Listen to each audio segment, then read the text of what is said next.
여러분 안녕하세요. 행복하고 즐거운 시간들 보내고 계신가요? 오늘은 다윗과 요나단 그 두 번째 시간입니다. 다 같이 하나님의 말씀 사무엘상 18장 1절의 말씀을 보겠습니다.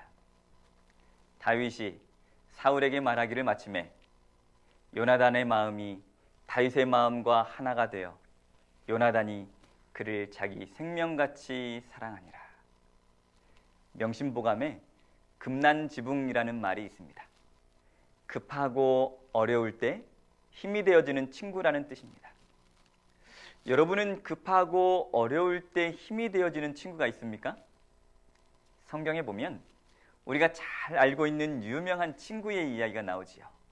바로 다윗과 요나단입니다. 오늘 본문의 말씀을 보면 요나단과 다윗의 아름다운 우정이 나옵니다. 이 우정은 마음이 하나가 되어 사랑했을 뿐만 아니라 하나님의 마음에 합한 우정이었습니다. 이 우정은 시련 중에 발전하고 꽃을 피운 아름다운 사랑입니다. 처음에 읽은 이 말씀은 사무엘상 17장과 연결이 됩니다. 사무엘상 17장은 어떠한 이야기가 나오지요? 요나단이 다윗을 처음 만나서 그를 숙명적으로 사랑하기 시작하게 된 것은 다윗이 블레셋의 거인 골리앗을 넘어뜨려서 그 머리를 들고 사울 왕 앞에 나왔을 때였습니다.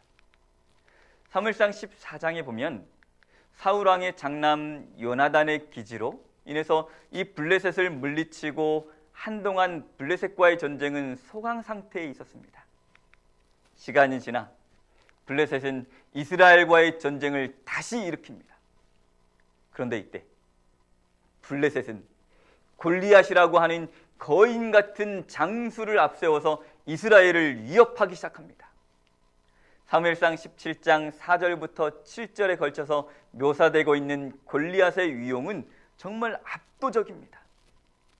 골리앗의 위용에 주눅이 든 이스라엘 군사들은 아무도 그와 대적하기 위해서 나서는 자가 없었습니다.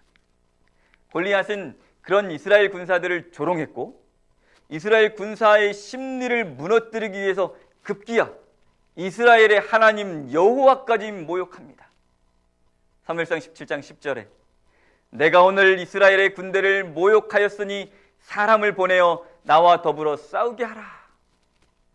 골리앗의 모욕을 한참 당하고 있을 무렵 다윗이 전장에 도착하게 되고 때마침 골리앗이 싸움을 도두기 위해 이스라엘의 군대와 여호와 하나님을 조롱하고 있는 장면을 목격하게 됩니다. 그런데 이상한 것은 그럼에도 불구하고 아무도 골리앗과 싸우려고 나서는 자가 없었다라는 것입니다. 다윗은 이 상황을 보고 가만히 있을 수 없었습니다. 무엇보다도 골리앗이 여호와 하나님을 모욕하는 것을 참을 수가 없었습니다. 그래서 그는 자신이 골리앗과 상대할 의사를 내비칩니다. 다윗은 무엇보다도 살아계시는 하나님의 군대가 모욕당하는 것을 참을 수가 없었습니다. 이것은 그가 얼만큼 여호와 하나님을 사랑하는지에 대한 증거입니다. 그리고 이 다윗이 그 전쟁에 나가게 되죠. 우리가 잘 알고 있는 이 조약돌 5개를 가지고 그 전쟁에 참여하게 됩니다. 그리고 그 전쟁에서 다윗이 골리앗을 무너뜨리게 되지요. 이때 요나단이 그의 모습을 보게 됩니다. 용맹한 장수였던 요나단조차 두려워하여서 나서지 못하고 있을 때 용감하게 하나님을 의지했던 다윗의 모습을 보면서 요나단의 마음이 다윗의 마음과 연락되어 그를 생명같이 사랑하게 되었다라고 성경에서 이야기하고 있습니다. 이때부터 요나단의 적극적인 사랑이 시작된 것입니다. 요나단이 다윗을 자기 생명같이 사랑할 수 있었던 것은 다윗이 하나님을 사랑하는 사람이라는 것을 알았기 때문입니다. 요나단은 골리앗에게 도전하는 다윗에게서 하나님을 향한 순수한 사랑과 믿음과 용기를 보았던 것입니다. 살아계신 하나님의 군사를 모욕하는 할례 없는 블레셋 군대에 대한 분노를 그는 보았습니다. 요나단은 다윗의 얼굴과 눈빛을 보는 것만으로도 기뻐했습니다. 그리고 요나단은 다윗과 언약을 맺게 되지요. 요나단은 다윗과의 우정이 일시적인 것이 아니라 하나님 안에서 영원히 지속하기를 원했습니다. 그런 마음으로 그는 언약을 맺었습니다. 요나단은 언약의 증표로 자기가 입었던 겉옷을 벗어서 다윗에게 주었습니다. 그는 군복과 칼과 활과 띠도 주었습니다. 겉옷은 왕자의 의복입니다. 이는 누구나 입을 수 없었습니다. 그는 다윗에게 왕의 자리까지도 주고자 했고, 또한 군복과 활과 활은 자기 생명과도 같았습니다. 그는 생명까지도 다윗에게 주고자 했습니다. 요나단은 다윗을 위해 명예와 생명까지도 다 줄 수 있고 희생할 수 있을 만큼 그를 사랑했습니다. 반면에 요나단의 아버지요 이스라엘의 초대 왕이었던 사울은 이 다윗을 시기하고 질투합니다. 처음에 사울은 다윗이 전쟁터에 보내는 곳마다 가서 승리한 그를 군대장으로 삼았습니다. 근데 하루는 다윗이 블레셋과 싸워서 이기고 돌아올 때 여인들이 소고와 경세를 가지고 춤을 추며 환영합니다. 사울이 죽인 자는 천천히요, 다윗은 만만이로다. 여인들은 사울 왕보다 어리지만 믿음이 있는 다윗을 더 인정합니다. 그는 시기심으로 미칠 것만 같았습니다.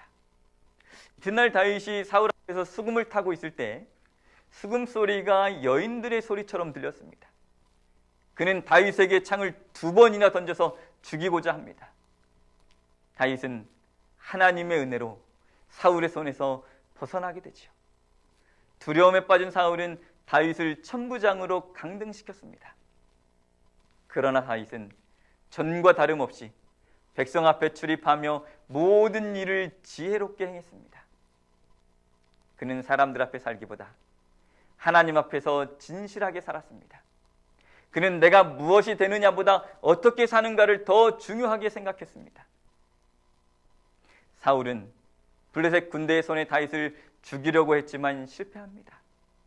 그리고 여러 번 다윗을 죽이고자 합니다. 그는 시기하고 질투하는 것보다 하나님의 뜻을 알아야 했습니다. 하나님의 말씀에 순종해야 했습니다. 그러나 사울은 그렇게 하지 않았습니다. 동영상을 하나 보겠습니다. 여러분들은 흰옷 입은 여성들만 집중해서 보시기 바랍니다. 그들이 농구공을 서로 몇 번이나 주고받는지 한번 세어보시기 바랍니다. 여러분들은 이제 짧은 동영상 하나를 보실 겁니다. 동영상에 등장하는 여성 가운데 흰옷을 입은 여성들이 공을 몇 번 패스하는지를 맞춰보세요.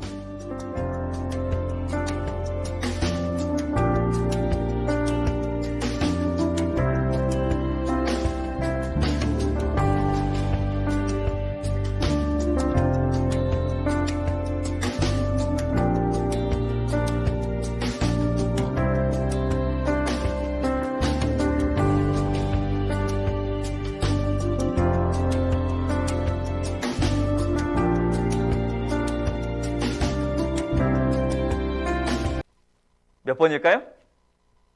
네, 16번입니다. 혹시 맞춘 친구들이 있나요?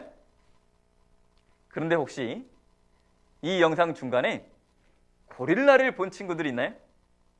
아마 고릴라를 본 친구들도 있을 겁니다. 그럼 혹시 또 다른 변화를 눈치챘나요?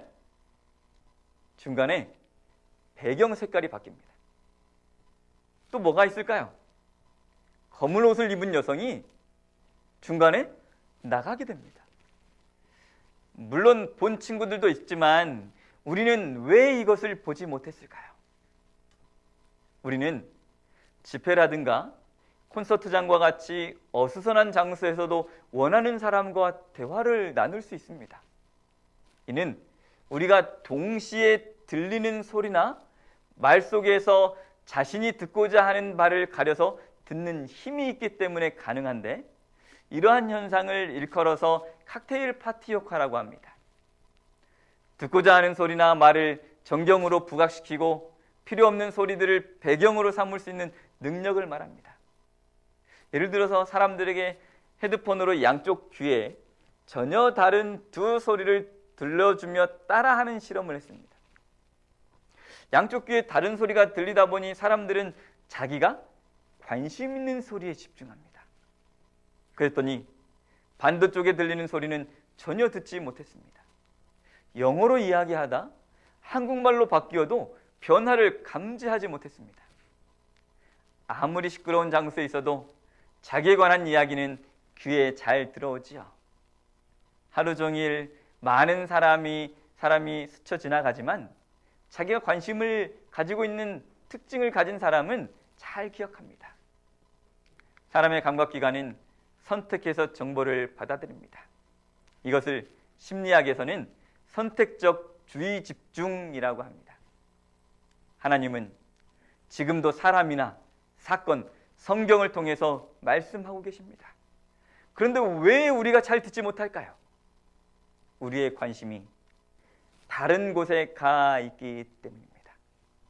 사람은 자신의 관심이 있기에 듣고 싶은 것만 듣고 보고 싶은 것만 보는 경향이 있습니다. 사울은 오직 자신의 왕위와 자신의 자녀에게 물려줄 왕권만 바라보고 있었습니다. 하나님을 바라보지 아니하고 하나님의 뜻을 묻지 않고 자신만 바라본 것입니다. 사울은 블레셋 군대의 손에 다윗을 죽이려고 했지만 실패합니다. 그러자 자기 딸 미갈을 아내로 주어서 다윗을 죽이고자 합니다. 끊임없이 다윗을 죽이고자 합니다. 한편 요나단은 다윗을 심히 기뻐했다라고 이야기합니다. 그는 다윗의 믿음과 지혜에 감동합니다. 시기심이 가득한 사울은 신하들에게 다윗을 죽이라고 명령합니다. 이를 안 요나단은 다윗을 은밀한 곳에 숨겼습니다. 요나단은 더 나아가 아버지에게 다윗을 칭찬하며 죽이는 죄를 짓지 말라라고 간청합니다. 요나단은 자기 아버지 편을 들지 아니하고 다윗 편에 섰습니다. 요나단은 사사로운 감정에 치우치지 않고 진리의 편에 섰던 것이지요. 요나단은 부자 관계를 넘어서서 다윗을 쓰시는 하나님을 바라보았습니다. 요나단은 혈과 육을 십자가에 못 박았습니다. 그는 믿음의 사람, 진리의 사람이었습니다. 한 시인이 쓴 시입니다.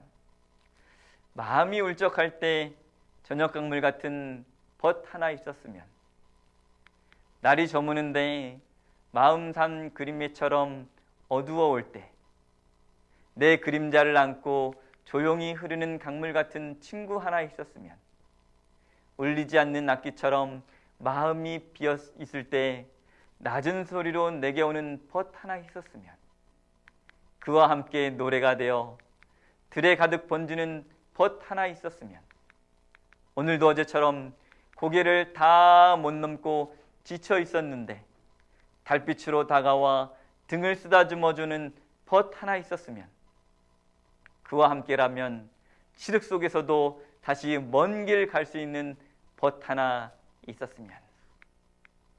아마도 시인은 이러한 친구 하나 발견하기가 너무 어렵고 그리워서 이렇게 노래를 불렀을 것입니다. 그런데 요나단이 다윗에게는 그런 친구였습니다. 옆에 있기만 하면 힘이 되는 그러한 벗이었습니다. 다윗은 요나단이라는 친구가 있었기에 다시 일어설 수 있었습니다.